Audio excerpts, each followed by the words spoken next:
Rev up your engines!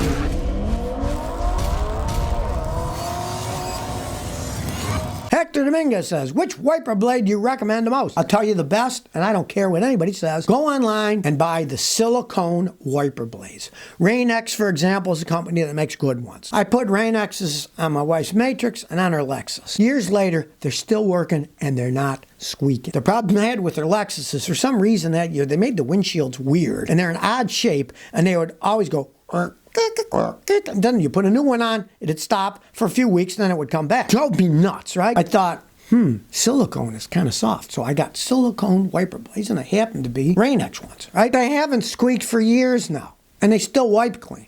Silicone blades cost more, but they're going to last the longest and make the least amount of noise. And being silicone and softer, they're better off in colder weather where you are in Canada, where the rubber has a tendency of getting harder and not working as good. The silicone actually works better. It's more pliable at colder temperatures than rubber is. Arden says, Scotty, what are your thoughts on a used 2013 Volvo XC90 with 100,000 miles? Are they reliable? Yes, I had a customer use the one had 290,000 miles. People kept running into it, and she kept driving. She didn't even fix it. She'd get the money from the insurance company, continue to drive the thing down the road. Had a few bashes here and there, but it still ran. Those things are like tanks, right? Of course, Volvo's going to stop making all that stuff because the Chinese own them now, and they say they're only going to make hybrid and full electric cars, so be the end of that stuff. But if you get one of those at a decent price like she did, I think she paid $5,000 for hers. She drove it all over the country. It ran.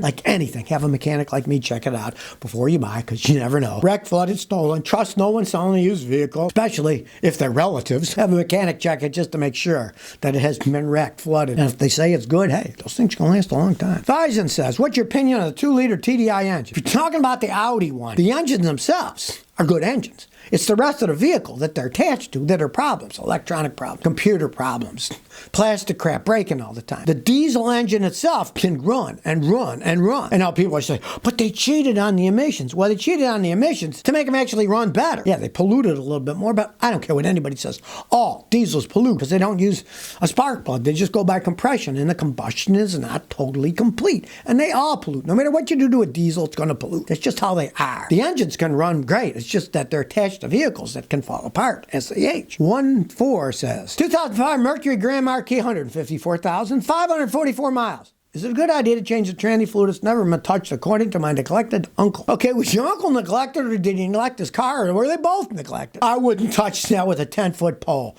You got an old vehicle with all that miles. If you change that filter and fluid, it may not even shift and start slipping. If it's working fine now, leave it alone. Now, if it does start slipping and go crazy, what the heck? Give it a try. Put in some Lucas anti-slip additive and let it have it. But if it's working fine now, no, I would leave it alone. I've seen too many cars.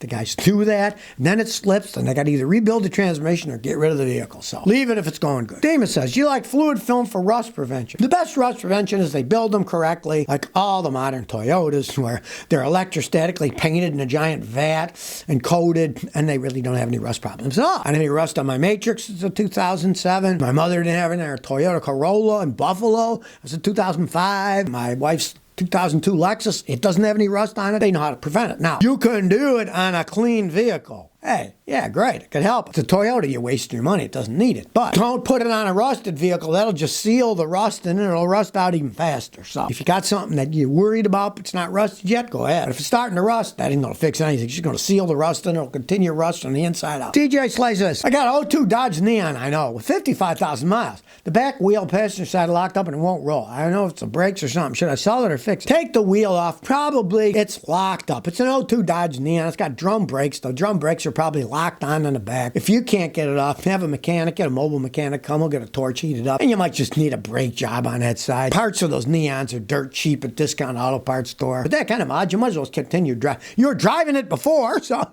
you're not embarrassed to be seen it, even though you said, I know. So what the heck? If you can't get it off, have a mobile mechanic come knock it off. Because if you're going to tow it someplace, they'll charge $150, $200 to tow it. A mobile mechanic come, you might fix the whole thing for a couple $100. Hampton's First 201 says, good morning, Scotty. Ready to buy a used SUV. Which Honda CR-V would you buy? 2.4 liter or a 1.5 turbo? I would buy the 2.4 hands down. I'm not a turbo fan. Yeah, zoom, right? Zoom, they wear out faster. A 2.4 liter Honda 4-cylinder engine can last forever if you take care of it.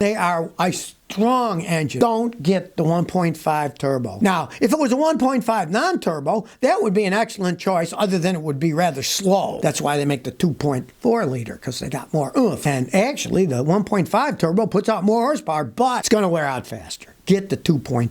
Gatoot says, I get different gas mileage. You want to gas up from different stations. 100 kilometers difference, so that's what, like 62 miles difference? I'm confused. I got a 2009 Honda Fit. Go to the one that you get the best gas mileage. Obviously, they have better gasoline. You might actually be getting the same gas mileage, but you fill it up and you look at how much gallons you bought, or if they go by liters in Canada. I know they used to go by liters. If they still go by liters, how many liters per kilometer? Yeah, because you're probably in Canada. They could be selling you a lot less gas than they say. Like, you fill it up and it says you put in 8.2 gallons. Maybe it only put in 7 gallons, and you're actually getting the same gas mileage the whole time. Fill it up with 1 gallon, see if it actually is a gallon. They might be cheating you there. Rarely you're going to find that much difference in the quality of gasoline, right? They might just be cheating you how much gasoline you're actually getting. When it tells you you're getting 1, you're actually getting less. That would be my guess, because rarely will you get that kind of difference, especially if the car runs fine. I can see if it runs like crap when you go to one station, it runs great on the other, but if it runs fine on both, you're probably getting cheated on how much gas you're buying. Turbo Nuts says, thoughts on a 2000 Chevy Silverado 1500 extended cab. I'm having electrical problems. Back in 2000,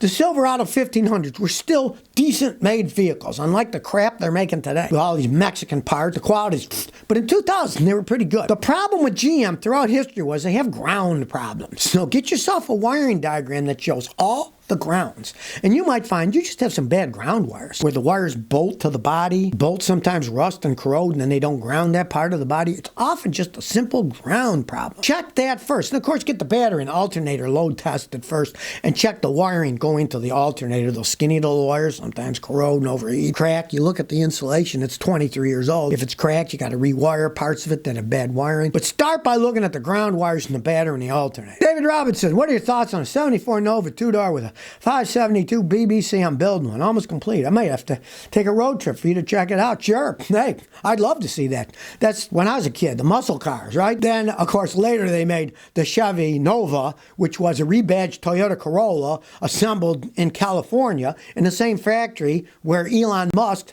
now makes Teslas in Fremont, California, I believe. Back in the day, those are screaming muscle cars. Now, a lot of people lost it with those because with a big engine like that and a lightweight frame, they spin out too much. They don't handle all that well. If you're going to fix it up, my advice is upgrade the suspension and brakes a lot, because the original ones, they didn't corner and brake all. They went like stink, but you want to upgrade that to make it a safe vehicle. Well, I couldn't help but laugh. I watched one of these F-150 Lightning videos on YouTube. It's called I Hate the F-150 Lightning. It's an interesting video. The main reason, some of them are nitpicky, like, well, the little fob won't start it up away. I got to use some other app in order to get that to start up in the morning without, actually getting in. Some are nitpicky, but the main was how long it takes to recharge these things. For example, if you use the mobile charger that it comes with and you have the extended battery, it takes 19 hours to charge it up. 19 hours. If you have a Ford connected charge station, it still takes 13 hours to charge it up.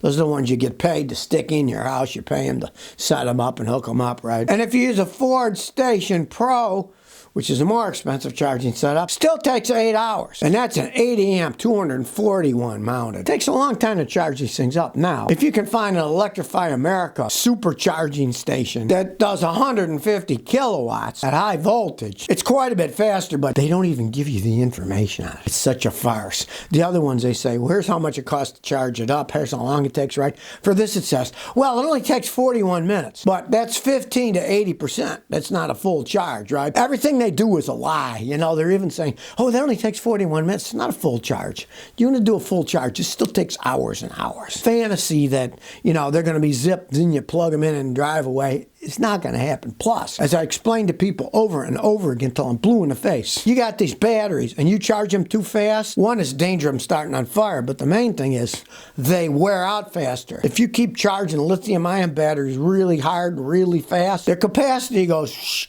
They're not made for being charged fast. Just like you could charge a regular car battery fast. But if instead of charging it at like 2 amps, you charge it at 50 amps, battery in your normal internal combustion engine is going to wear out faster. Batteries like being charged slowly, not fast. So you charge them fast, yeah, it's convenient, right? But then it's going to wear out faster and it's not going to last as long either. So a lot of the stuff about electric vehicles. And these figures are just normal charging temperature too. When it's cold in the winter, it takes even longer. Don't think you're going to get a quick charge on any of these electric vehicles anytime soon.